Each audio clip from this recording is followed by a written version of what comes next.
होता है, chemical change होते हैं, ये होते हैं इरिवर्सिबल। कैसे, चलिए समझते हैं इसको भी।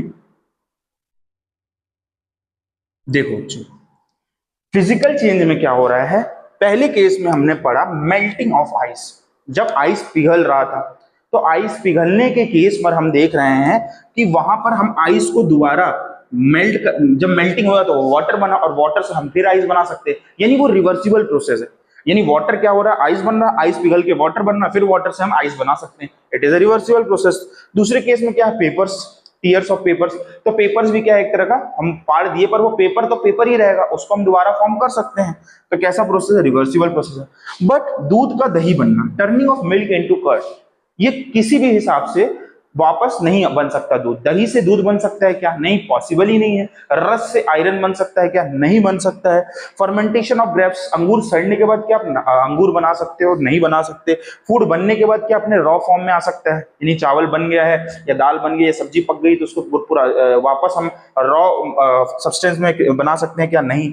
रेस्पिरेशन, एनर्जी बनने के बाद उससे फिर हम ऑक्सीजन बना सकते हैं या कार्बन डाइऑक्साइड बना सकते हैं क्या, नहीं बना सकते।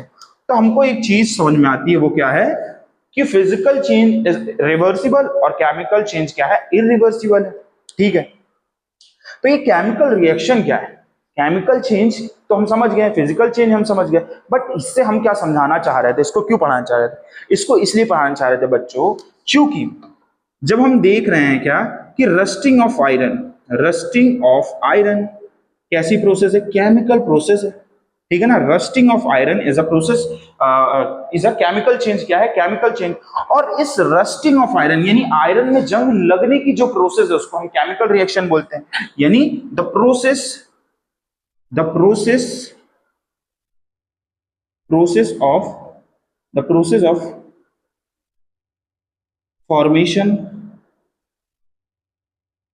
ऑफ रस्ट, उसको हम क्या बोल रहे हैं, उसको हम बोल रहे हैं क्या, केमिकल रिएक्शन। यानी कि कुछ ना कुछ केमिकल रिएक्शन हो रहा है। जब हम लकड़ी को जला रहे हैं तो उसमें कुछ केमिकल रिएक्शन हो रहा है, कुछ ना कुछ चीजें आ रही हैं, कुछ ना कुछ आउटकम्स मिल रहा है, कुछ ना कुछ नया सब्सटेंस बन रहा है। तो हम एक डेफिनेशन लिख सकते हैं, वो क्या, कि क्या लिख सकते हैं,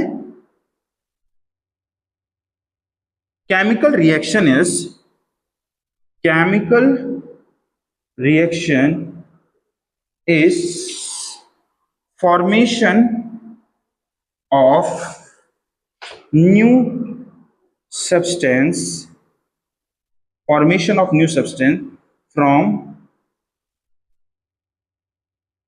एक मिनट, इस तरह ये डेफिनेशन मत लिखिए, डेफिनेशन लिखिए